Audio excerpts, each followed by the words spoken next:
My name is Sylvie, and I'm 39 years old, the age my family said was too old to be included. Christmas had always been my favorite time of year.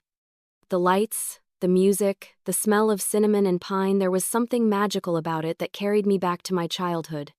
I remembered nights when I stayed up late with my mother, baking cookies while the tree twinkled in the corner.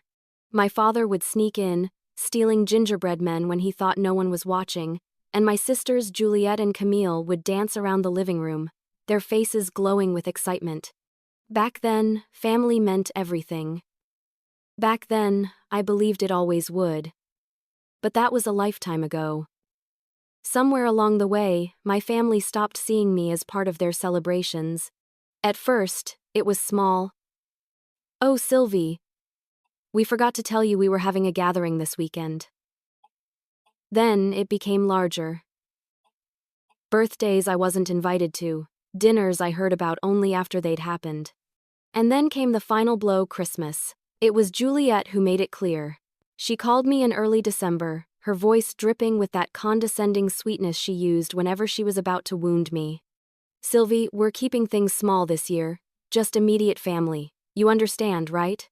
Immediate family. As if I weren't her sister. As if the blood we shared meant nothing. I sat there with the phone pressed to my ear, my throat tight, my hand trembling. "But Juliette, I'm family too." Her silence was brief but sharp. Then she laughed softly. "You're almost 40, Sylvie. Don't you think it's time you built your own traditions instead of clinging to ours?" When she hung up, I sat in the quiet of my small apartment, staring at the twinkling lights I had strung up myself. My tree was modest, decorated with old ornaments I'd collected over the years. I had always imagined filling it with gifts for my nieces and nephews, hosting dinners of my own, and being surrounded by laughter and love. But that dream had never materialized. And now it was clear, my family wanted nothing more to do with me. The pain was sharp, deeper than I could explain.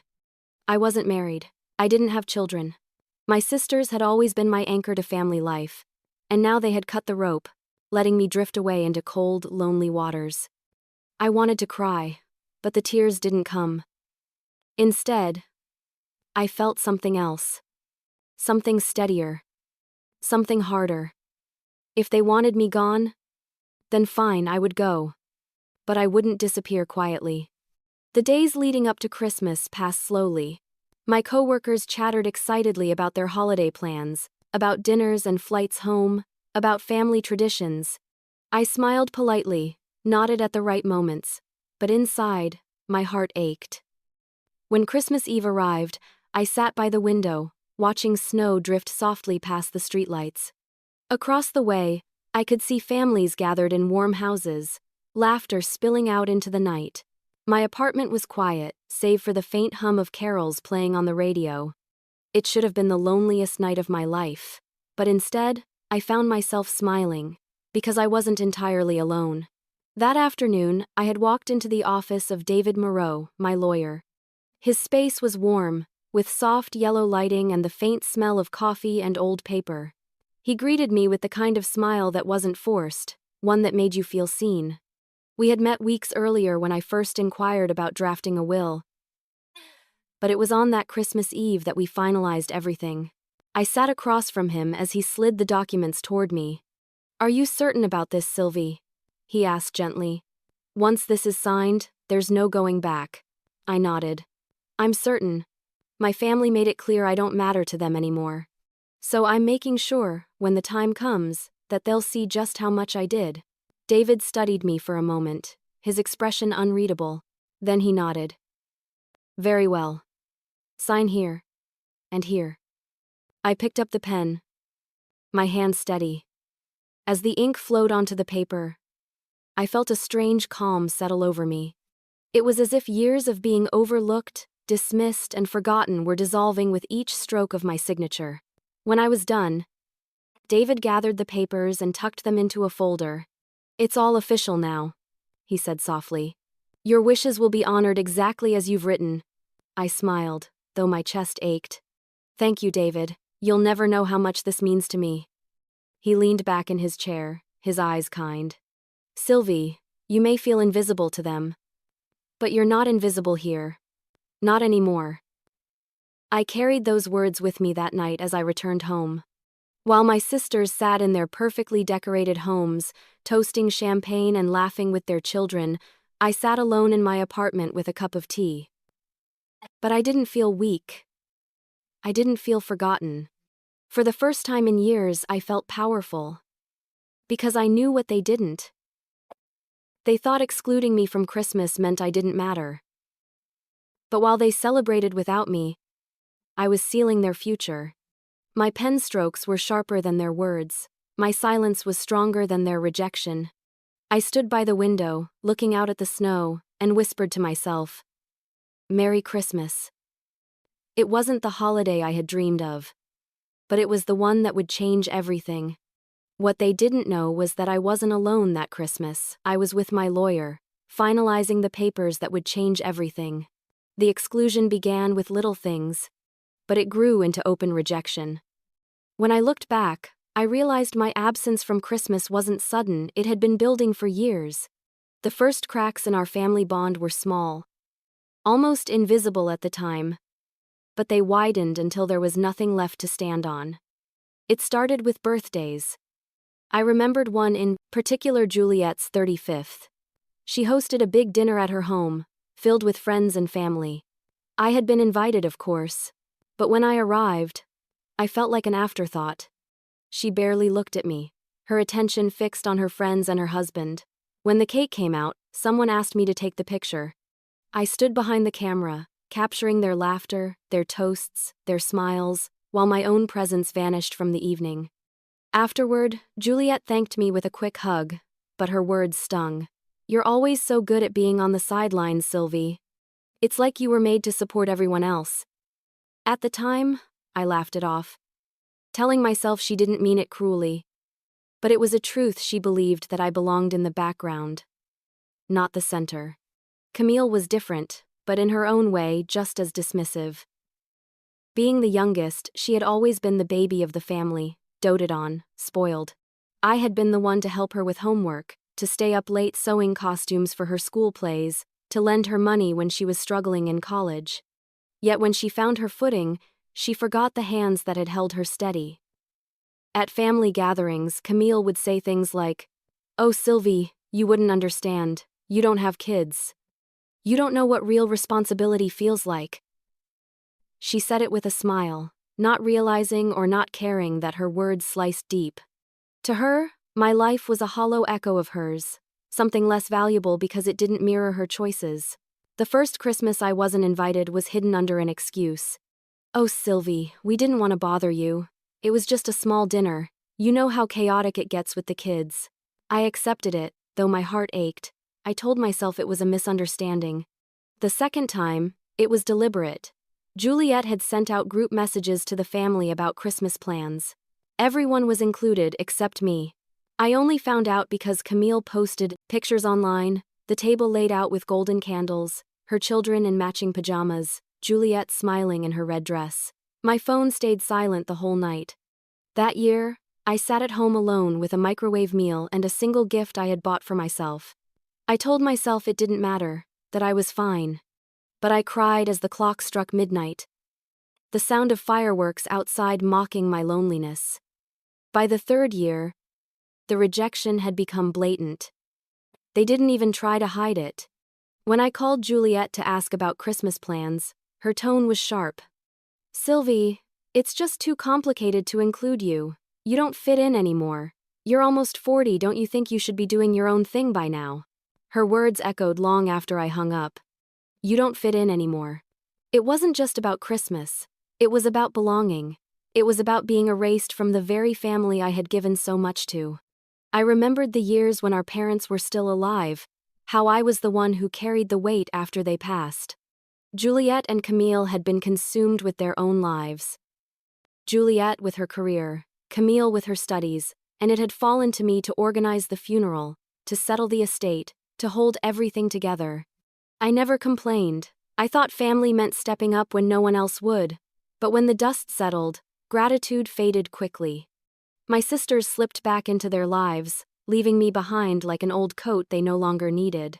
And now, Years later, I was the one on the outside looking in. The one they dismissed, mocked, ignored. I began to notice how even small interactions carried their cruelty. When I brought gifts for their children, they barely said thank you. When I offered to help with gatherings, they gave me busy work, keeping me out of sight. When I tried to share my thoughts, they talked over me, their eyes glazed with boredom. It was clear. To them, I didn't matter. At first, I tried to win them back. I baked treats. I offered help. I swallowed my pride and kept showing up, hoping they'd remember that I was part of them. But each effort was met with dismissal, as though I were a stranger clinging to a family that no longer wanted me. By the time Juliette delivered the final blow, that phone call where she told me Christmas wasn't for me, I felt something inside me shift. The grief was still there, sharp and raw, but it hardened into something else. Resolve. If they could erase me from their lives, then I could erase their expectations of me. If they thought I had no value, I would prove them wrong in a way they would never forget. I sat in my small apartment that night, staring at the twinkling lights of my modest Christmas tree. I thought of all the years I had given without question, all the love I had poured into a family that now treated me as disposable. And I made a promise to myself.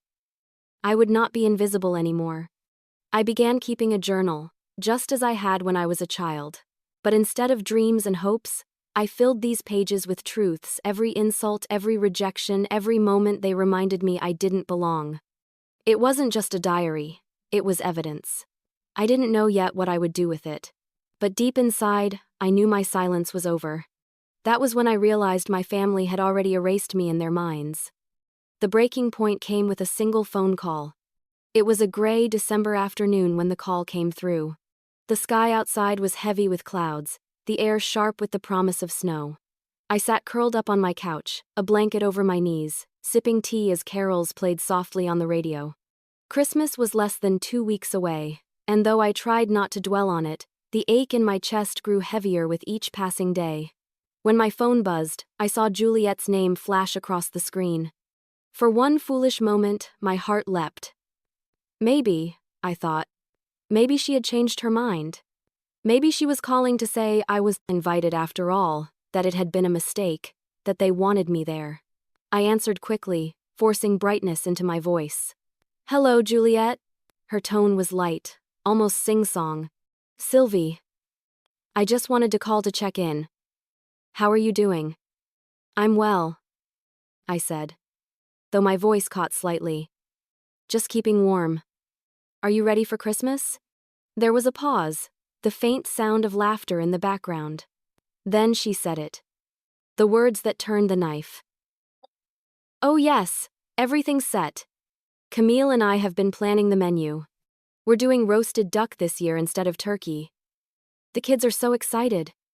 It'll be wonderful, just the family, cozy and close." I froze. Just the family. The implication was clear. My chest tightened as I forced myself to ask. "So, I won't be coming?" Another pause. Then Juliette laughed softly, dismissively. "Sylvie, you know it's just easier this way. You've always been, well, different. You don't have kids. You don't really fit in with the way things are now. It's nothing personal, it's just the reality. You're almost 40. Shouldn't you be building your own life, your own traditions? You can't expect us to carry you along forever." Her words struck like ice water. I gripped the phone so tightly my knuckles turned white. My throat ached, but I kept my voice steady. "I see. Well, I hope you all have a lovely Christmas." She gave a quick, cheerful goodbye, and hung up. The call ended, and the silence in my apartment roared louder than the winter wind. I sat there, the phone still in my hand, my tea gone cold on the table beside me. My heart pounded, but the tears wouldn't come. Instead, I felt a strange numbness spread through me. The final thread had snapped. For years, I had tried to hold on. I had swallowed insults, overlooked slights, forced myself to believe that deep down, my sisters still loved me. But Juliette's words shattered the illusion. To her, I wasn't family anymore. I was an inconvenience, a burden, an outsider. I thought of Camille too, how she hadn't even bothered to call, to soften the blow, to include me. She had gone along with Juliette's decision, happy to erase me. My sisters, the girls I had once adored and protected, had cast me out. The ache in my chest deepened into something else. Something heavier. But within that heaviness, a spark flickered. A spark of anger. How dare they? How dare they treat me as though I were disposable? As though my sacrifices meant nothing. I had been the one to hold us together when our parents died. I had taken on responsibilities they refused to touch. I had stood in the shadows so they could shine. And now, they had the audacity to tell me I didn't belong? My hands shook as I pulled my journal closer, flipping to a blank page. I pressed the pen down hard, carving the words into the paper. They said I don't belong. They said I don't matter. But I will show them. One day, they will see me. One day, they will hear me. As the ink spread across the page, something inside me shifted. The sadness remained, yes, but it no longer ruled me. The numbness began to fade, replaced by determination. If my family had chosen to erase me, then I would erase their assumptions. If they thought I was powerless, then I would prove them wrong. I thought of Christmas dinners past, of sitting at the table while they laughed at my expense. I thought of being asked to take photos while everyone else posed together. I thought of being told I didn't fit in because I had no children, no husband, no life that mirrored theirs. And then I thought of my parents, the parents who had once told me I was the strong one. My mother had often whispered, "Sylvie, you have the kindest heart. Never let anyone dim it." My father had squeezed my hand and said, "You'll be the one who keeps this family together." How disappointed they would be to see what Juliette and Camille had become. How pained they would be to see me cast aside like this. But maybe, I thought, they would also be proud. Proud that I wasn't going to let myself be trampled anymore. Proud that I would finally claim my voice, even if it came too late for them to hear it. That night, I didn't cry. I didn't beg. I didn't call Juliette back to plead for an invitation. Instead, I sat in the quiet of my apartment, my pen scratching across paper, my resolve hardening with every word. Christmas was supposed to be about family, about belonging, about love. But my family had made their choice. They had excluded me. They had erased me. And in doing so, they had set something in motion that none of them could stop. I closed my journal, pressed my hand against the cover, and whispered into the silence. If they can't see my worth, I'll make sure they never forget it. I didn't know exactly what form my revenge would take yet, but I knew this much. My silence was over. My invisibility was done. I picked up the phone again, not to call Juliette, not to call Camille, but to dial another number, the one I had saved weeks ago after searching online for estate lawyers. My finger hovered over the call button, my chest tight, my breath shaky. Then I pressed it. The line rang once, twice, and then a calm voice answered. "David Moreau's office. How may I help you?" I swallowed hard, then spoke with a voice steadier than I felt. "Yes, I'd like to make an appointment. I need to draft a will. I decided if they could erase me, I would erase their expectations." The lawyer's office was warm while the world outside felt so cold. The day of my appointment, the streets of the city were glazed with ice. People bustled past me, bundled in scarves and heavy coats, their arms full of holiday shopping bags. Their laughter and chatter felt foreign, like a language I no longer understood. Christmas was supposed to mean warmth, belonging, family. For me, it meant rejection.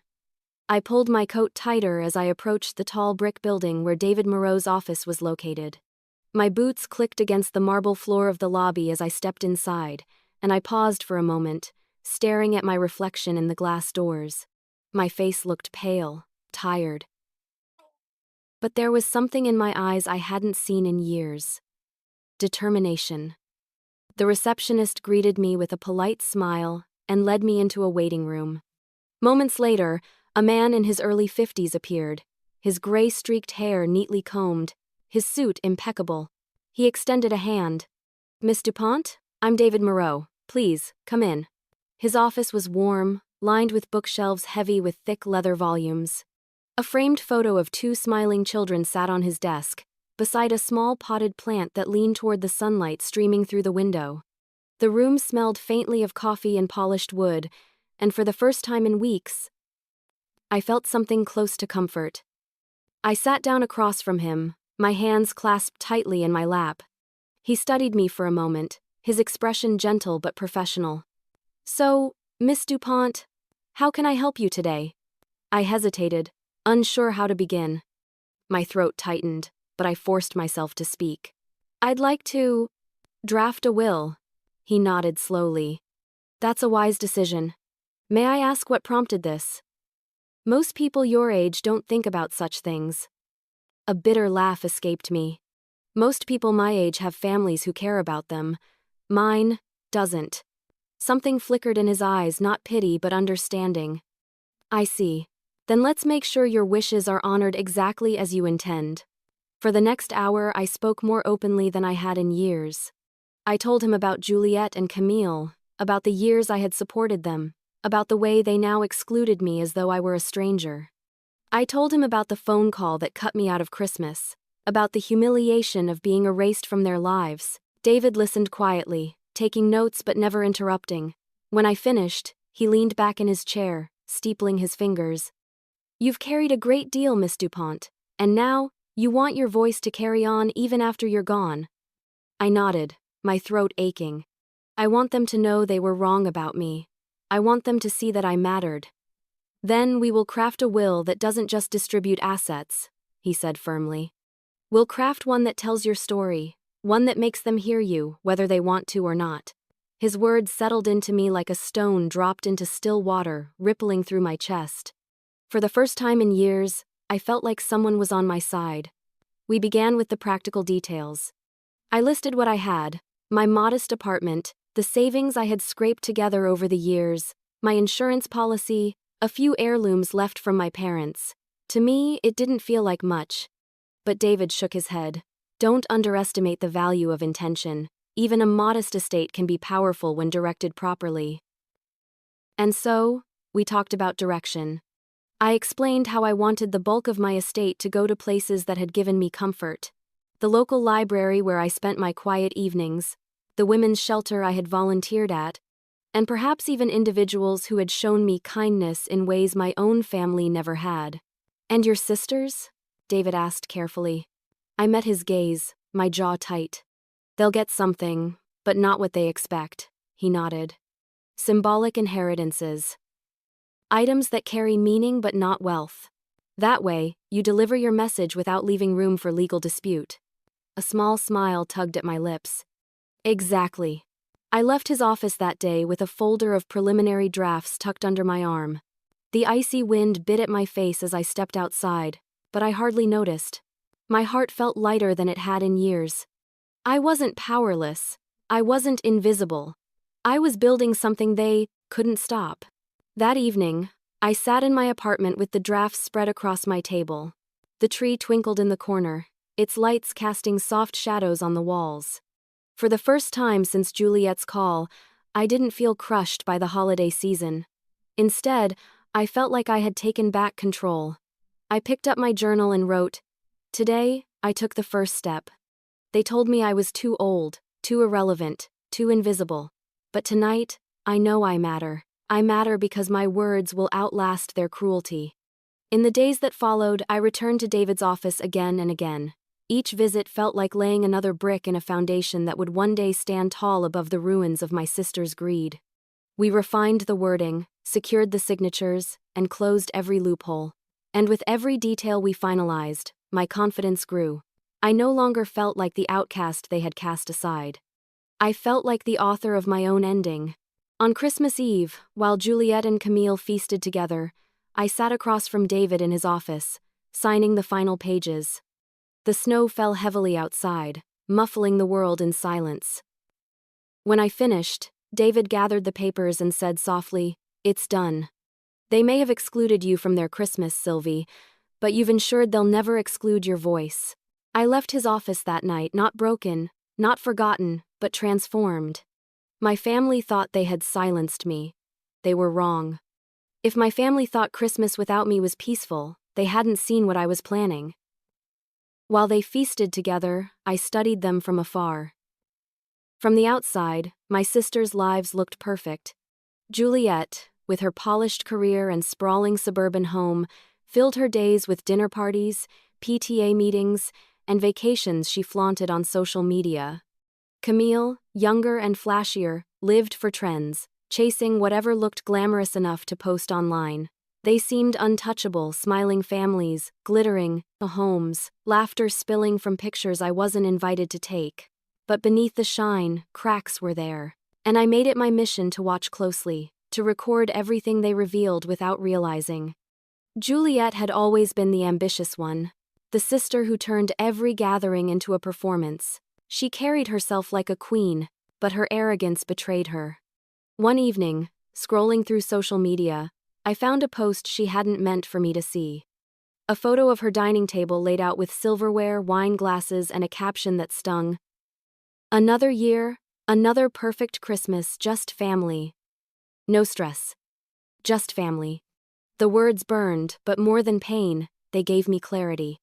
She had made her intentions obvious. She didn't see me as family anymore. Camille, meanwhile, was careless. She often left trails of her life online, rants about credit card bills, photos of expensive clothes, captions about wanting something better. She treated life like a stage, but behind the curtain, she was drowning. I noted each detail, scribbling into my journal. Camille thinks inheritance will save her. She's already counting money that isn't hers. At first, writing these things down felt petty, like I was gossiping with myself.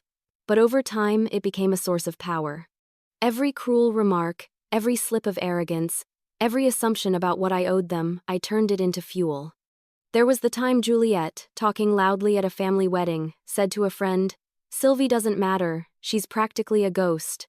When Mom and Dad died, she took care of things, sure, but that's her role.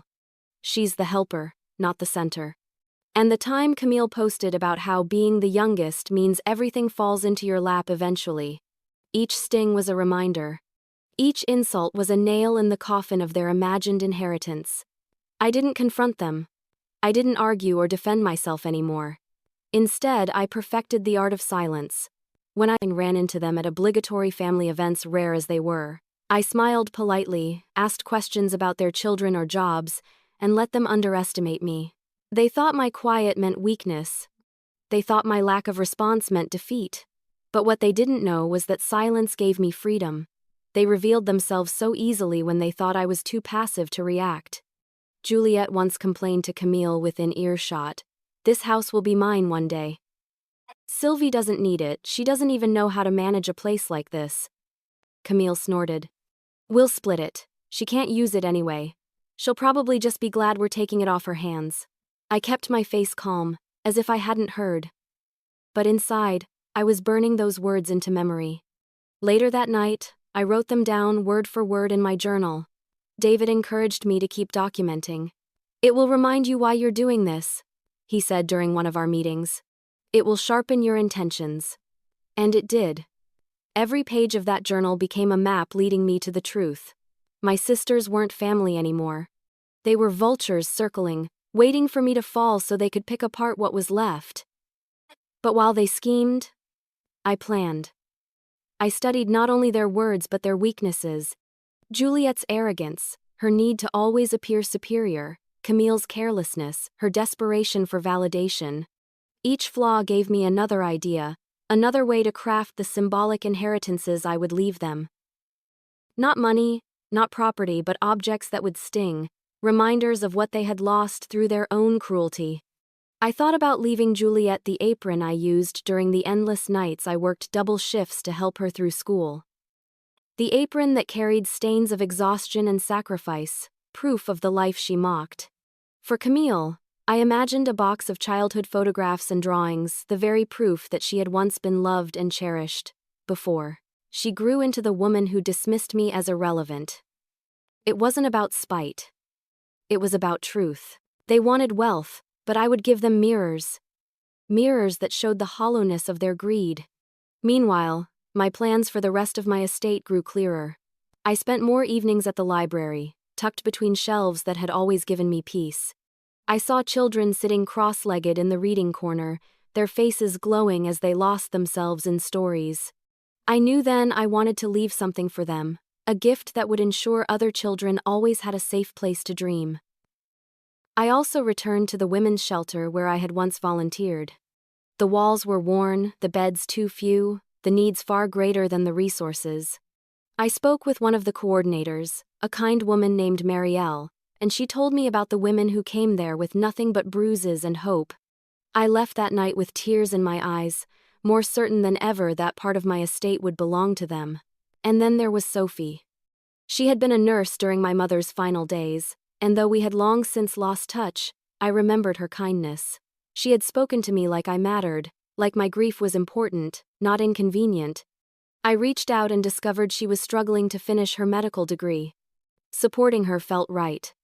The more I planned, the stronger I became. My sisters might laugh at me, dismiss me, erase me, but I was building something bigger than their mockery. My legacy wouldn't be a feast they could fight over. It would be a message they couldn't ignore. Christmas came and went that year. I saw the photos online: Juliette's golden table, Camille's children in matching pajamas, their smug smiles in front of a towering tree. I stared at the pictures for a long time, then closed my laptop and returned to my drafts, my journal, my notes.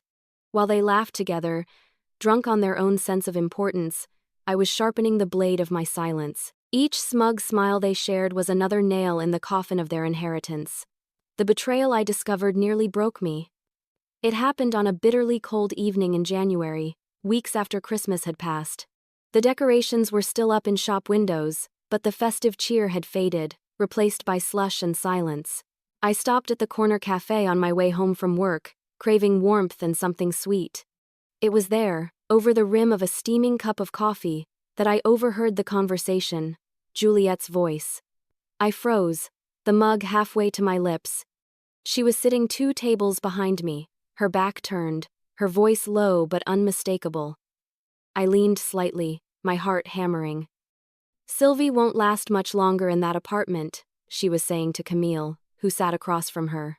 "She can't afford it forever. I give her a few years before she has no choice but to sell. And when she does..." Camille giggled. The sound light, cruel. "We'll make sure she sells to us. Imagine me in that apartment. You with the house.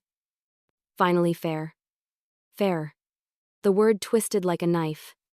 Juliette lowered her voice further, but I strained to catch the words. "We'll pressure her. We'll convince her she can't handle it anymore. She's fragile, weak. She'll fold if we push just enough."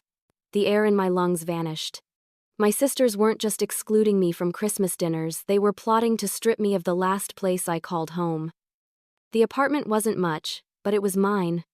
Every corner held my memories, every book on the shelf, every trinket on the dresser had been chosen with care. And they wanted to take it, to gut it, as if my life was nothing more than a piece of property to divide. For a moment, rage consumed me. I wanted to march over to their table, slam my coffee down, and scream at them for their audacity, but I didn't. I sat frozen, my nails digging into my palms, my body trembling with the effort to remain still. When they finally left, laughing together, I stayed behind. My coffee had gone cold.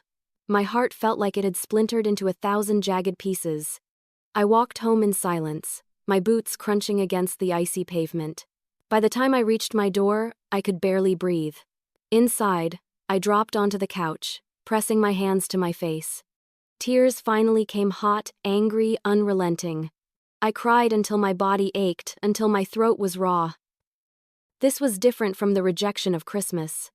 That had been painful, yes, but this was betrayal. They weren't just excluding me. They were conspiring against me, circling like vultures to pick apart the only thing I had left. For a few dark days, despair nearly consumed me. I didn't eat. I barely slept. I wandered my apartment, staring at the walls, wondering how much more they could take from me before I had nothing left. But then, late one night, I found myself in front of my journal. My hands trembled as I opened it, flipping past pages filled with anger and sadness until I reached a blank sheet. And there, in the dim light of my desk lamp, I wrote the words that pulled me back from the edge. They think I am fragile. They think I will fold. But I will not. They will not take my home, my dignity, or my voice. I will not be erased. As the ink dried on the page, something inside me shifted again. The grief was still there, but beneath it grew something stronger. Resolve. The next morning, I called David. My voice shook, but I forced the words out. They're trying to take my apartment. They want me gone. I can't let that happen. He was quiet for a moment before answering. Sylvie. Then we will make your will ironclad. We will ensure they can never touch what is yours. And more than that, we will ensure your choices are honored in a way that leaves no doubt about your intentions. I breathed deeply. Relief flooding me. Yes, that's what I want. In the weeks that followed, we worked tirelessly. Every document was refined, every clause tightened.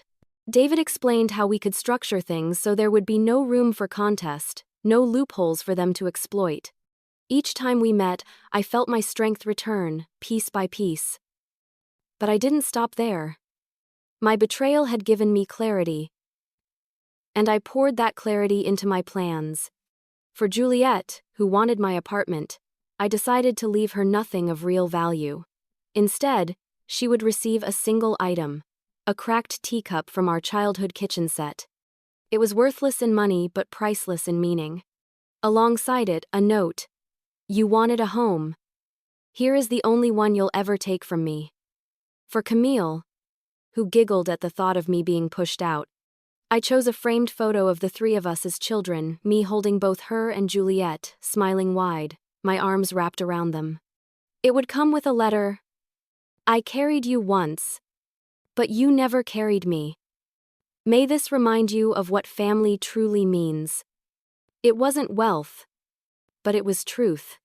And truth was far more powerful than money. At night, as I sat in my apartment with my journal open, I felt different, stronger. My sisters thought they had cornered me, that they could push me into surrender, but all they had done was give me the final push I needed to make my plans unshakable. One evening, I stood at the window, looking out at the city lights flickering against the snow. I whispered to myself. They thought I was weak, but this is only the beginning. They thought I had no power, but I was already 3 steps ahead. While they drank and laughed, I built my empire in silence. My sisters thought my life was empty, that I had nothing beyond the quiet walls of my apartment. What they didn't see, what they never cared to see, was that I was building something far greater than their shallow ambitions. I wasn't just surviving, I was planning. Each evening, after work, I would sit at my kitchen table with my journal, the folders David had prepared, and a steaming mug of tea. The city outside buzzed with noise, but within those 4 walls, I shaped a legacy. Every detail mattered, every word in my will carried weight. My empire wasn't built of money and property, it was built of intention. The first step was organization. I listed everything I owned: the apartment, my modest savings, a life insurance policy, jewelry passed down from my mother, my father's old watch. At first it seemed small, almost insignificant, but David reminded me. It's not the size of the estate, Sylvie. It's what you choose to do with it. You have power in where you place value. And so, I began choosing. The library was my first decision. It had been my sanctuary for years. When loneliness pressed in, when rejection weighed heavy, I had wandered those aisles, running my fingers along the spines of books, escaping into worlds where people like me mattered. The children's corner, in particular, always stirred something in me. I watched children curl up in beanbags, their faces alight with wonder as they flipped through picture books. I wanted to ensure that corner thrived. I wanted my name attached to a space where children felt safe, curious, and seen. Next was the women's shelter. I had volunteered there years ago, serving hot meals, folding donated clothes, listening quietly as women whispered fragments of their stories. Their courage had stayed with me. They had faced abandonment, betrayal, cruelty, and still, they fought to rebuild their lives. I wanted my money to lift them higher, to give them comfort I had been denied by my own blood. Then there was Sophie. Sweet Sophie, the young nurse who had cared for my mother during her final days. She had been so gentle, not only with my mother but with me. While my sisters flitted in and out of the hospital, making appearances more than offering real help, Sophie sat with me, explaining, listening, never once treating me like a burden. When I found her, years later, struggling to finish her medical degree while working night shifts, I knew instantly this was someone worth investing in. Helping Sophie become a doctor felt like passing on a torch. Every decision filled me with strength. I wasn't leaving behind scraps, I was leaving behind meaning. As for my sisters, I crafted their inheritances with precision. Not a penny of real value would fall into their hands. Instead, they would receive artifacts of truth. For Juliette, the cracked teacup, a relic of our childhood kitchen set, my letter to her would remind her of the home she coveted and the love she squandered. For Camille, the photograph of the three of us as children, my arms wrapped around her, my letter would remind her of what she had once meant to me and how little she gave in return. They would expect wealth. They would receive mirrors. David admired my resolve, though I could see the flicker of sorrow in his eyes during our meetings. "This isn't easy," he told me once. "To face the people who hurt you and leave them with nothing but truth, it takes courage." I smiled faintly. "It's not courage, David. It's necessity. They left me with nothing but truth long ago. I'm only returning it." He didn't argue. He tightened the language of the will, closing every loophole, making sure no lawyer could twist it. Together, we created a document not just of law but of legacy. Meanwhile, my sisters remained blind. On social media, Juliette bragged about her future plans, hinting at vacations she'd take when her family money came through. Camille posted about the debts she was juggling, often joking, "Good thing my inheritance will cover it." I saved screenshots of their words, not because I needed proof but because I found the irony delicious. They laughed, they planned, they mocked me all the while believing their future was secured in my hands. But those hands were busy rewriting the ending.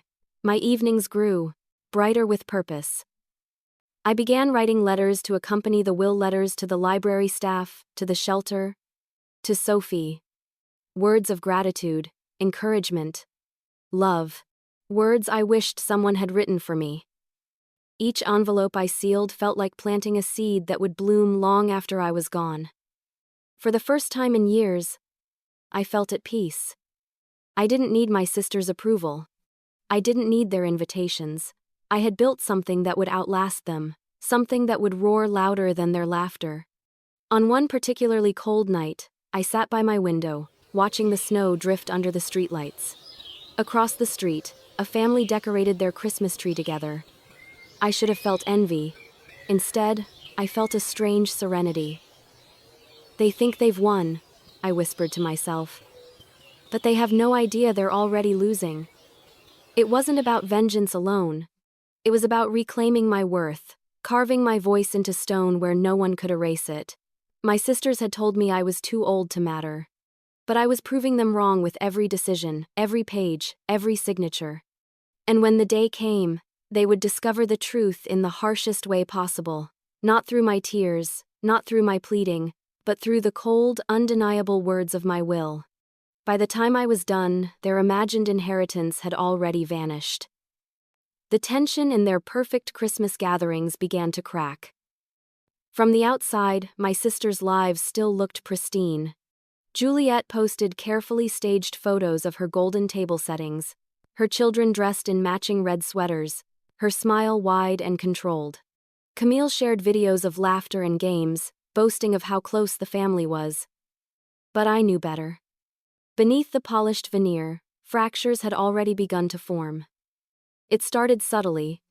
A friend of mine, an old colleague of Juliette's, told me she had overheard Juliette bragging about getting the apartment one day. "It'll be mine," Juliette had said. Her tone casual but certain. "Sylvie can't keep it forever. She doesn't need it the way I do. I'll make sure it comes to me." I almost laughed when I heard. Juliette assumed everything was already hers. But Camille, apparently, didn't agree. I found out through another slip, this time from Camille herself. We ran into each other unexpectedly at a grocery store. She was loading her cart with wine and chocolates, clearly preparing for another gathering. When she spotted me, her smile faltered. "Oh, Sylvie. Didn't expect to see you here." Her words carried that same dismissive tone I had grown used to, but her eyes betrayed something else, unease. "How are things?" I asked evenly. She gave a little shrug. "Busy. You know how it is, managing everything, keeping family traditions alive. It's a lot. But I suppose Juliette thinks she should be the one in charge. She thinks she'll end up with more than me.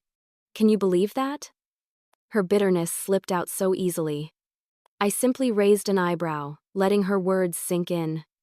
She realized too late she had revealed more than she intended. I walked away, smiling. My sisters were no longer united in excluding me. Their greed was beginning to pit them against each other. In the weeks that followed, I learned more. Juliette and Camille began bickering openly, subtle digs on social media, barbed comments at family functions that mutual acquaintances recounted back to me. One evening, a mutual cousin called me, whispering, "Sylvie, you wouldn't believe it. Juliette and Camille had a fight over your apartment. Juliette says it should go to her because she's the eldest. Camille says she deserves it because she's younger and has more years ahead." They nearly came to blows. I thanked her quietly, hung up, and sat in silence for a long time. The irony was almost too sweet. They were fighting over something neither of them would ever have. While they squabbled, I continued to build.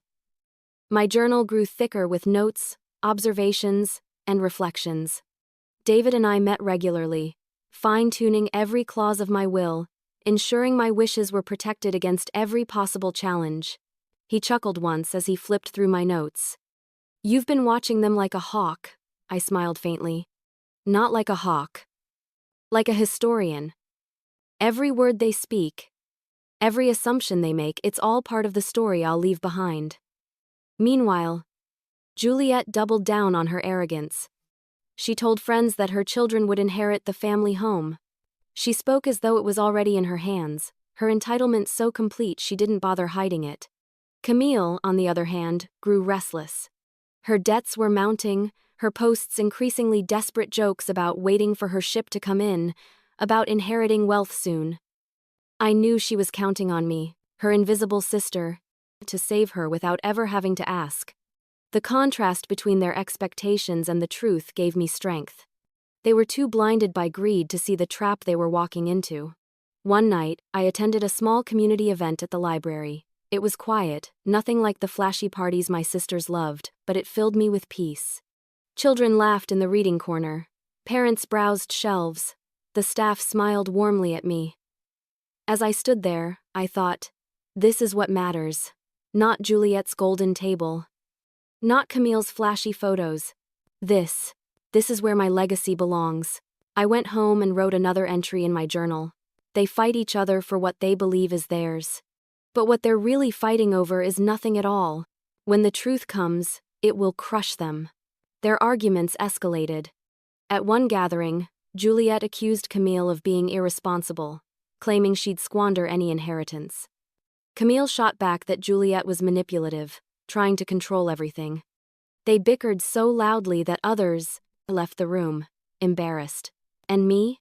I stayed silent, invisible in their minds, watching from the shadows. That was the beauty of it. They didn't consider me a threat.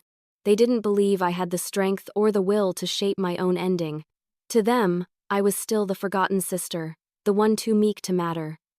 But silence is a powerful weapon. They thought they were winning. In reality, they were unraveling before the final blow had even landed. I remember one particular evening. I sat at my kitchen table, sipping tea, while my laptop screen glowed with photos Juliette had posted. A Christmas spread, her table gleaming. Camille seated at the end, her children forced into stiff smiles. The caption read, "Family is everything." I let out a bitter laugh. They had stolen that word from me. twisted it into something I no longer recognized. But soon, they would learn its true meaning not through wealth or property, but through the legacy I was leaving behind. I leaned back, closing the laptop, my heart steady. They didn't realize their fighting was over nothing at all.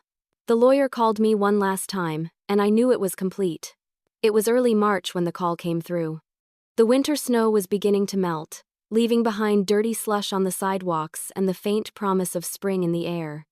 I had just returned home from the library, a stack of books balanced in my arms, when my phone buzzed. David's name appeared on the screen. I set the books down on the table and answered quickly.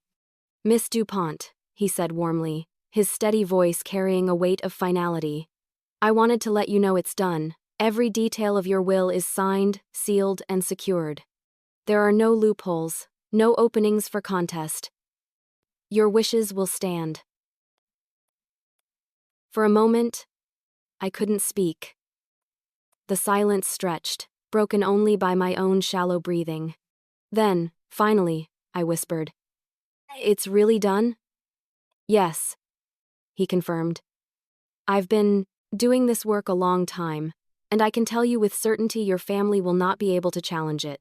When the time comes, your voice will be heard exactly as you've written it." A strange calm washed over me. My chest felt lighter, though my heart still ached with everything I had lost. "Thank you, David, truly. You don't know how much this means to me." "I think I do," he said softly. "Most people who come to me are motivated by money or fear. You're motivated by something else. By truth." I smiled faintly, though he couldn't see it. "Yes. By truth." After we hung up, I sat in my quiet apartment, staring at the folder of documents neatly stacked on my desk. Inside those pages was my voice, sharpened and preserved.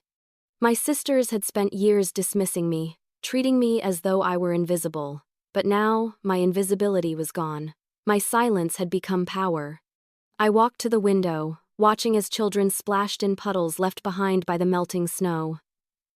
Their laughter echoed faintly through the glass, carrying me back to memories of my own childhood of Juliette, Camille and me running through our parents' backyard, our boots muddy, our cheeks flushed with joy. Back then, we had been inseparable. Back then, I believed nothing could break us. How naive I had been. The weight of their rejection still lingered, a dull ache that never fully disappeared. I had loved them. I had carried them when no one else would. And in return, they had erased me. Their betrayal was not something I would ever forget, but it was no longer something that controlled me. I thought of Juliette, with her arrogance and her endless need for control. Of Camille, with her carelessness and her hunger for validation. I thought of the way they had laughed together in that cafe, plotting to strip me of the only home I had. And I thought of the moment they would sit in David's office, smug and expectant, only to hear the truth read aloud. The thought sent a shiver down my spine, not of fear, but of anticipation. Still, I couldn't pretend it was easy. There were nights when loneliness pressed so heavily on me that I wondered if I had made the right choice. Nights when I longed for the warmth of family, for the sound of laughter, for a seat at a table where I was wanted. But those nights always ended the same way. With me opening my journal, reading the pages I had filled with their words, their actions, their betrayals. And each time I was reminded this wasn't vengeance for vengeance's sake. This was justice. This was truth. One evening, I sat at my desk with the letters I had written to my beneficiaries. I reread them slowly, tears welling in my eyes. To the library staff, "You gave me solace when I felt invisible. May this gift ensure no child ever feels invisible among your shelves. To the shelter, you showed courage where others showed cruelty. May this gift give you strength to continue. To Sophie, you treated my mother and me with kindness when no one else did. May this gift carry you into the future you deserve." Each letter felt like a piece of my heart sealed in an envelope. They were the legacy I wanted to leave, proof that my love had not been wasted even if my sisters refused to see it. And then, of course, there were the letters to Juliette and Camille. Short, sharp, unflinching. They weren't cruel, but they were honest. They would wound not because I wanted to hurt them, but because the truth has a way of cutting deeper than any blade. I tucked the letters back into the folder, closed it gently, and placed it on the shelf. My work was done. For the first time in years, I felt peace. I didn't need to chase their approval anymore. I didn't need to beg for inclusion or love. My story was already written, my voice already secured. That night, as I lay in bed, the city quiet around me, I whispered into the darkness. You told me I was too old to matter, but one day, you'll see how much I mattered all along. It wasn't a prayer, it wasn't a plea. It was a promise. And though I didn't know when the moment would come, I knew it would arrive. Juliette and Camille would sit in a room, expecting wealth and victory, and instead, they would face the mirror I had left for them. I closed my eyes, my body sinking into the mattress, and for the first time in a long while, I slept soundly. The next chapter of my life and theirs was about to begin. When I was gone, they gathered like vultures. The day of the will reading was overcast, the kind of gray sky that seemed to mirror the heaviness of the occasion. But for Juliette and Camille, it wasn't grief that weighed on them. It was expectation. They arrived at David Moreau's office dressed in black, their outfits carefully chosen. Juliette wore a tailored suit, her makeup flawless, her air somber but tinged with something smug. Camille opted for a sleek black dress, her expression carefully arranged into sorrow, though the glint in her eyes betrayed her anticipation. They hadn't seen me in months. When news of my passing reached them, their responses were telling. Juliette had sighed. Well, it was bound to happen eventually. At least now we can sort out her affairs. Camille had laughed nervously, muttering, finally, something good might come from all this. To them, my death wasn't a loss. It was an opportunity. As they walked into the office, David rose to greet them. He offered a polite nod, his face impassive, his hands folded on the desk. He had seen this before, families circling, eager to feast on what they thought was theirs. Juliette, Camille, he said smoothly, thank you for coming. Please, have a seat. The two women exchanged a glance as they settled into the chairs across from him. Juliette crossed her legs neatly. Camille fidgeted, her hands tapping against the armrest. David opened the folder in front of him, the papers. Crisp, the ink dark, he looked at them evenly. As you know, your sister Sylvie left behind a will. Today I will read her words and outline the distribution of her estate. Camille leaned forward eagerly. Yes, of course, we just want to honor her wishes. Juliette gave a small, rehearsed sigh. She was always so complicated. I'm sure she wanted us to have closure. David did not respond to their performance. Instead, he adjusted his glasses and began to read. But before he reached the first line, Juliette interrupted. Just to clarify, David, she did still own the apartment, correct? And the savings account? I assume those are included? Camille cut in quickly, her tone sharp. Yes. But we'll need to know the breakdown. After all, it should be fair. The tension between them flickered instantly, like dry kindling catching flame. David raised a hand calmly. Everything will be addressed in due time. Please allow me to proceed.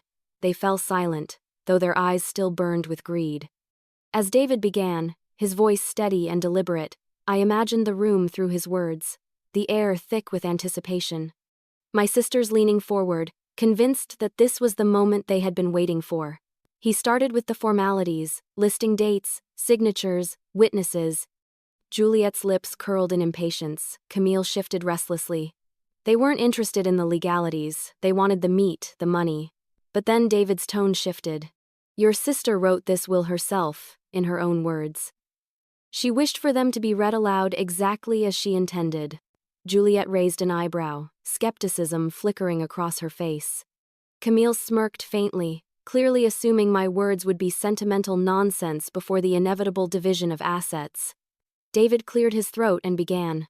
To my sisters, Juliette and Camille, if you are hearing these words, it means I am gone. And it means you are here, expecting something from me. You always expected something from me. The room stilled. Juliette straightened slightly, her jaw tightening.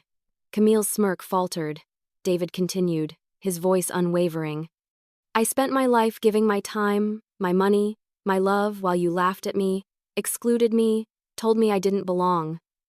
You didn't invite me to Christmas, to birthdays, to dinners. You erased me from the family, as though I were nothing. But today, you are here, because you assumed I still had something left to give you. You assumed wrong. The silence in the room grew heavier. Juliette opened her mouth to protest. But David raised his hand again. His eyes sharp. Please, allow me to finish. Reluctantly, she sat back, though her face flushed red with anger. Camille looked uneasy, her fingers twisting together in her lap. David turned the page.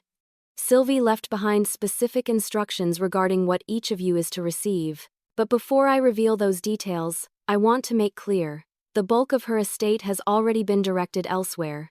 To those who valued her, to places and people who saw her worth.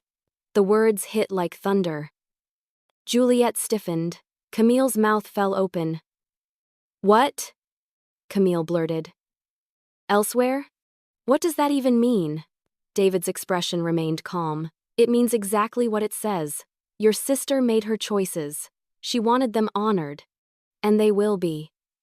Juliette's fists clenched in her lap, her eyes blazing. This is absurd. She couldn't. David cut her off smoothly. She could. And she did. And as executor, it is my duty to ensure those choices stand. The air in the office was thick, suffocating. Their arrogance, so bold when they arrived, was already crumbling under the weight of words they had not expected to hear. But they had heard only the beginning. David adjusted his glasses once more, his voice steady. And now I will read the specific bequests left to each of you. The tension in the room sharpened, their eyes wide, their bodies tense. They had entered this office certain of victory, but already, their confidence was unraveling, and they hadn't even heard the symbolic gifts yet. But when the lawyer began to read, their smiles dissolved into silence. Her words from beyond the grave were sharper than any knife. David cleared his throat, the crackle of paper filling the tense silence.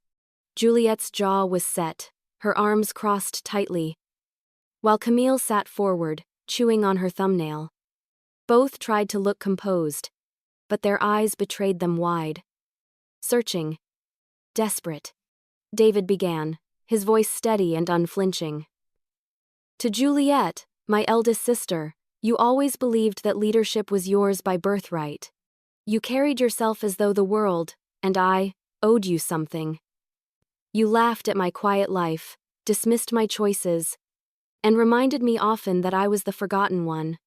When our parents died, I handled every detail, the paperwork, the arrangements, the endless decisions, and you told me I was so reliable, as though I were nothing more than a servant to your comfort. You never saw the cost of my sacrifices, only the convenience they gave you. Juliette's lips pressed into a thin line, her face pale. David continued. You spoke of my apartment as though it were already yours, as though I were a placeholder keeping it warm for you. You said I couldn't manage it, that I would fold under the weight of life. But I have lived in that home for years, and you will never have it. Camille shifted, her eyes darting to her sister, watching the rage rise in her expression. David's tone sharpened slightly as he read on. I do not leave you property or wealth. I leave you instead a single item, the cracked teacup from our childhood kitchen set.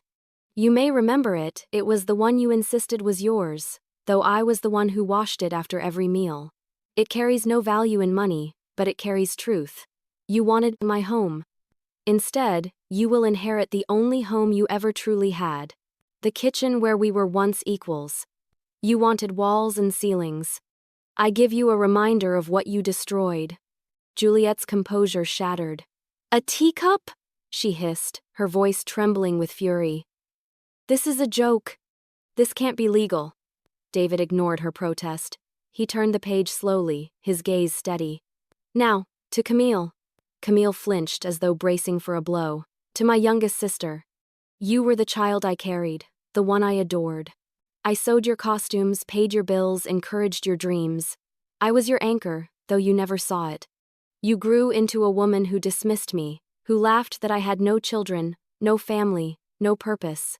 You told others I was too old, too irrelevant, too invisible. And you assumed, without question, that my sacrifices would one day turn into your inheritance.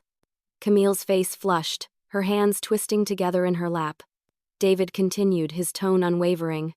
You expected money, you expected freedom from your debts, but debts cannot be repaid with what you never earned. I leave you instead a framed photograph of the three of us as children, me holding you and Juliette, smiling wide, my arms wrapped around you both. In that photograph, you will see the love I once had for you. A love you discarded. It is worth nothing in dollars, but it is priceless in truth. You will not receive the wealth you counted on. You will receive only the reminder of what family was supposed to mean. Camille's breath caught audibly. A picture? She whispered, her voice breaking between disbelief and outrage. That's all? Juliette turned on her sharply. You knew about this, didn't you? You must have convinced her, Camille snapped back. Don't be ridiculous. Why would I agree to this? She hated you more than me. Their voices rose, clashing in the small office, but David raised his hand firmly. Enough. His voice cut through the chaos with authority. Your sister's words are not up for debate. They are final, legally binding, and intentional. The room fell silent again, thick with resentment. David looked back at the paper, his tone calm but heavy. And now, one more note to both of you, together. The sisters stilled, their attention snapping back to him. You excluded me from your tables, from your lives, from the very idea of family. You told me I was too old, too useless, too invisible. But if that were true, you would not be sitting here now, hanging on every word I left behind. I matter, not because you say I do, but because I chose to matter. And today, you will see the cost of underestimating me. The silence that followed was suffocating. Juliette's eyes were wide with fury, Camille's with panic. Their hands clenched into fists, their bodies tense as if the air itself had turned against them. Juliette broke first, her voice sharp and venomous. This isn't fair. She's punishing us from the grave. David's gaze was cold. No, she's speaking from the grave, and you're hearing her loud and clear. Camille's voice trembled. But what about the rest? The savings, the insurance, the apartment. She didn't just leave it all to charity. She couldn't have. David turned another page, his expression unreadable. There is more to reveal, but you may not like what you hear. The sisters leaned forward again, greed fighting with dread in their eyes. They had just been stripped of their imagined treasures, but desperation clung to them still. And then David read the final clause that stunned them into disbelief. The final clause was the dagger she left behind. David's voice carried through the room like the toll of a bell, steady and undeniable. Juliette and Camille leaned forward, their faces pale but still hungry, clinging to the desperate hope that wealth was hidden somewhere in the next lines. David cleared his throat and read, To Juliette and Camille, by now you have realized you will not inherit my home, my savings, or my security. You believed those things were already yours, but they were not. They were mine. And I chose where they would go. You will not take the fruits of my labor, because you never valued the effort behind them. You wanted reward without sacrifice, comfort without compassion. I cannot give you what you never earned. Juliette's fist slammed against the armrest. This is outrageous, she snapped, her voice trembling with fury. We are her sisters. We deserve something. Camille shook her head rapidly, her voice cracking. She's bluffing. She has to be. She wouldn't really cut us out completely. But David continued, unbothered by their protests. His calm tone cut through their panic like a blade. The rest of my estate, the apartment, the savings, the life insurance, and all assets will be divided among those who gave me what you never did. Kindness, respect, and acknowledgement. The sisters stiffened, their eyes wide with disbelief. David turned the page, his expression grave. Sylvie directed her estate as follows. To the public library she so often visited, she leaves a significant sum to establish a permanent reading corner for children, with her name affixed on a plaque. To the women's shelter where she once volunteered, She leaves funding for housing, counseling, and programs that will save lives for years to come. And to Sophie, the nurse who cared for your mother with compassion, and who later struggled to complete her medical training, she leaves full financial support for her education, to ensure she becomes the doctor she dreamed of being. Juliette's face turned crimson, her mouth opening and closing soundlessly. Camille shook her head violently, her hands gripping the arms of her chair. "No!" Camille burst out. "No, this isn't right. That money was supposed to be for us. She had no right." David looked at her coolly. She had every right. It was hers. Juliette's voice dropped to a hiss. "This is manipulation. That lawyer," she gestured at him wildly, "you must have influenced her. She wouldn't have thought of this on her own." David's eyes hardened. "Your sister was sharper than you ever gave her credit for. Every word, every choice, these were hers. She knew exactly what she was doing." Camille's voice rose, shrill with desperation. "But she hated us. This is just revenge." David shook his head. "No. This is justice. She left you what she believed you deserved. A truth you cannot sell, cannot spend, cannot squander. That is not hatred. That is clarity." The silence that followed was thick, heavy. Juliette and Camille sat frozen, their faces twisted with disbelief, their carefully built illusions collapsing around them. David set the papers down, folding his hands atop them. "Your sister made one final note, directed to both of you." They looked up sharply, hope flickering again in their eyes, as if clinging to the chance that some final reprieve awaited them. David read, "You told me I was too old to matter, but you are sitting here, listening to me still. Every decision you mocked, every life you dismissed, has led to this moment. My silence was never weakness. It was waiting. And now, my voice will outlast your laughter." The words hung in the air, heavy as stone. Camille covered her face with her hands, muffling a sob that was half grief, half outrage.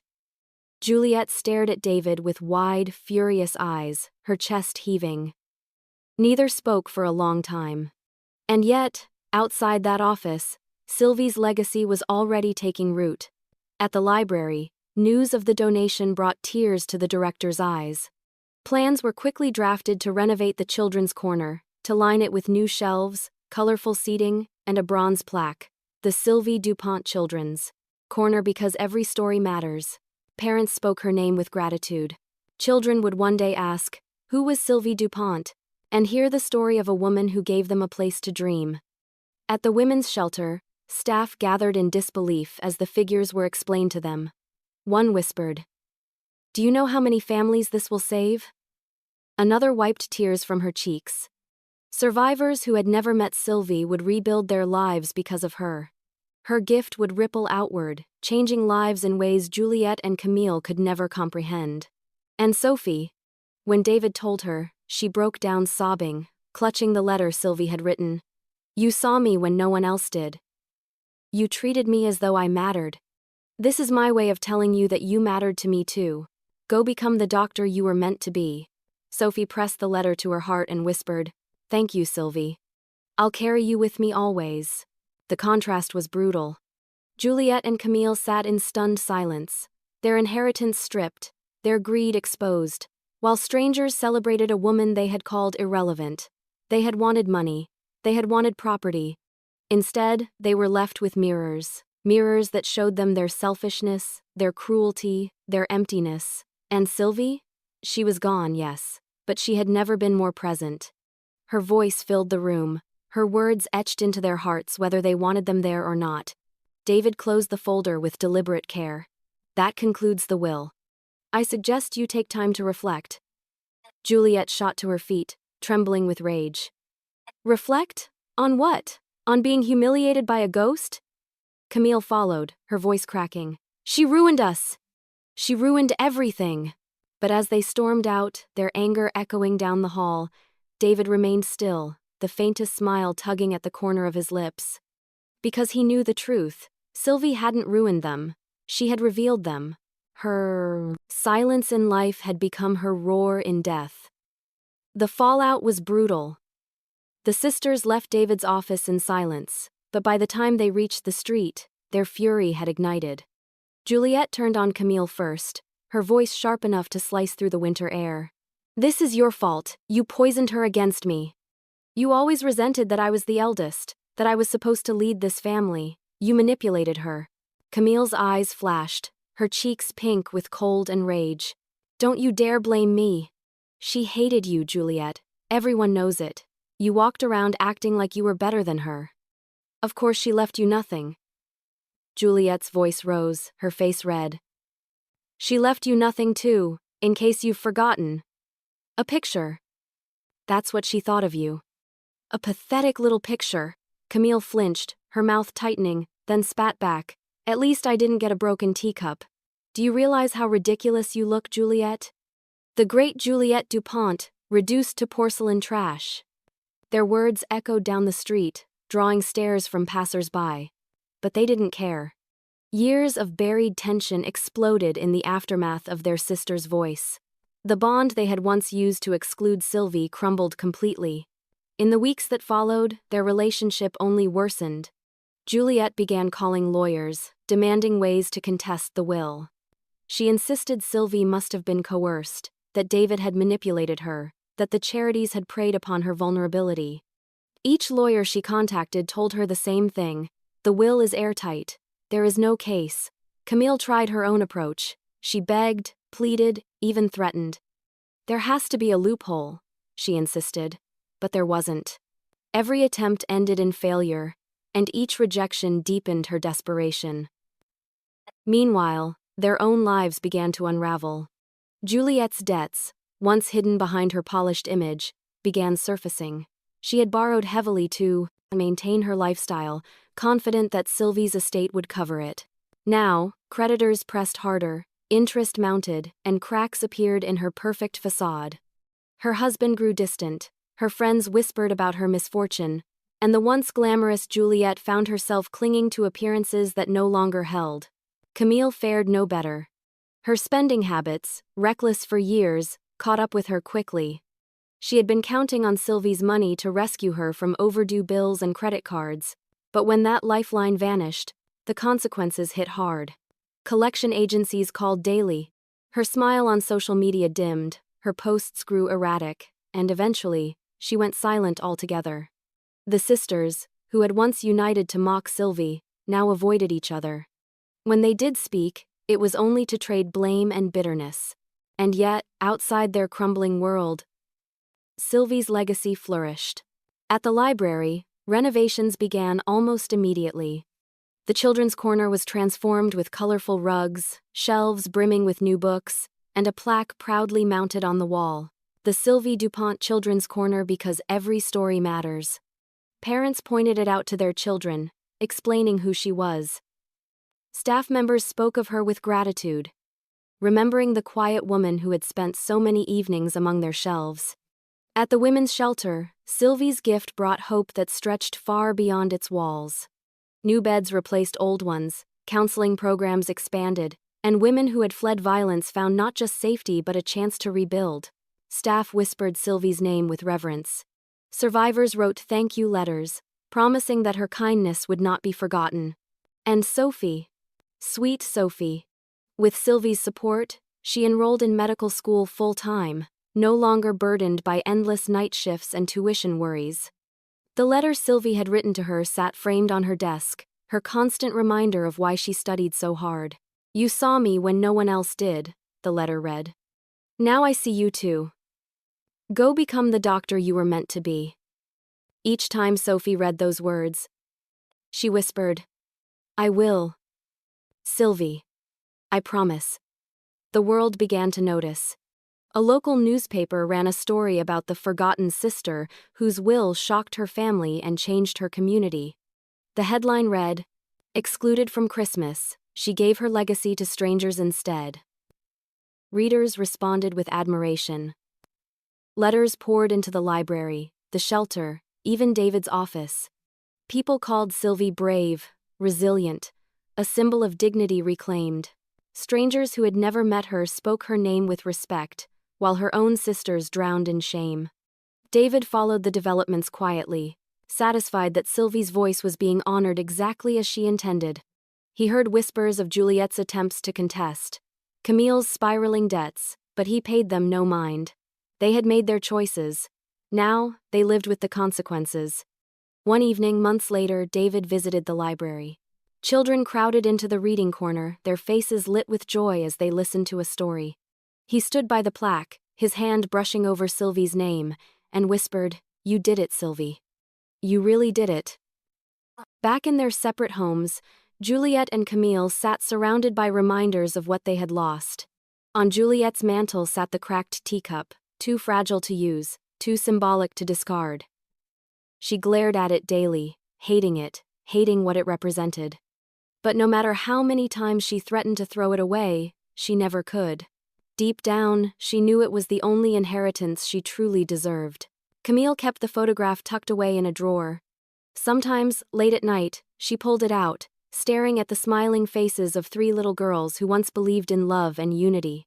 Tears would prick her eyes, but she always shoved the photo back, unable to face the truth of what they had become. Both sisters carried their symbolic inheritances like chains, burdens that reminded them of the sister they had discarded, the sister they had underestimated, the sister who had the last word. And in the community, Sylvie's name lived on, not as the forgotten one, but as the woman who proved that dignity cannot be erased, that silence can be louder than cruelty, and that legacy belongs to those who choose it. For the first time, the world began to truly see her.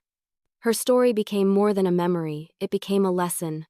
Months turned into years, but Sylvie's presence never faded. Her body may have been gone, but her name, her voice, her truth lived on in the places and people she had chosen. At the library, the Sylvie Dupont Children's Corner became a cornerstone of the community. Children sprawled on colorful rugs, flipping through books she had paid for, their laughter echoing against shelves engraved with her name. Parents explained the plaque to their children. She was a woman who gave her love to this library. She believed stories matter. And those children, growing older each year, carried her name with them as part of their own stories. At the women's shelter, her gift built a legacy of safety. Women who arrived trembling, broken, uncertain of their futures found comfort in rooms renovated by Sylvie's donation. They found counselors, beds, and job programs all made possible because she had refused to give her wealth to those who scorned her. Survivors told each other, "She was one of us, cast aside, forgotten, but she turned her pain into hope for others." Her name was whispered in gratitude like a prayer. And Sophie, bright, determined Sophie, walked across a graduation stage with tears streaming down her face. She held Sylvie's letter in her hand as her diploma was placed in the other. She had become Dr. Sophie Laurent, and in every patient she treated, she carried Sylvie with her. "Because someone believed in me when I thought no one did," she told her colleagues. Because Sylvie believed. Newspapers revisited the story every December. The sister they excluded from Christmas who changed her town forever. Each year, new readers discovered her, new hearts were stirred, and her name traveled further. Meanwhile, Juliette and Camille never escaped her shadow. Juliette's life unraveled slowly. Without Sylvie's estate to bail her out, her debts swallowed her carefully curated image. Her friends drifted away, tired of her bitterness. Her husband grew weary of her constant rage. And yet, on her mantel, the cracked teacup remained. She could never throw it out, though she hated it with every breath. Sometimes she stared at it late into the night, hearing Sylvie's words in her head. "You wanted walls and ceilings. I give you a reminder of what you destroyed." Camille drifted from job to job, her debts chasing her no matter where she went. The photograph Sylvie had left her sat hidden in a drawer, but she could never quite bring herself to throw it away. Some nights, she pulled it out and traced the edges of their smiling faces. Tears blurred her vision as she whispered, "Why didn't I see you, Sylvie? Why didn't I?" But she never finished the sentence. Guilt always silenced her. The sisters no longer spoke. Their bond, once built on shared mockery of Sylvie, was destroyed by the truth she had left them. They had nothing left to unite them, no love, no inheritance, no illusions. only silence. The world remembered Sylvie differently. She became a symbol, a quiet legend whispered in homes where people felt invisible, in shelters where people felt discarded, in libraries where children learned that every story matters. Her life was a testament that being excluded did not mean being powerless, that being mocked did not mean being voiceless. David, now older, often reflected on her. Each year, he visited the library to see the children reading beneath her plaque. Sometimes he'd smile softly, sometimes his eyes grew wet. "You did it, Sylvie," he would whisper. "They told you that you didn't matter. But you proved them wrong forever." And perhaps that was the greatest irony. Juliette and Camille had tried to erase her from Christmas, to erase her from family. Yet she had ensured she could never be erased at all. Her sisters carried broken relics of her truth, haunted daily by reminders of what they had thrown away. Strangers carried her name with gratitude, celebrating her for what she gave. And in that balance, Sylvie found her victory. She didn't need a seat at their table. She had built her own, one large enough for a community. They didn't invite her to Christmas, but Sylvie made sure they would never forget her.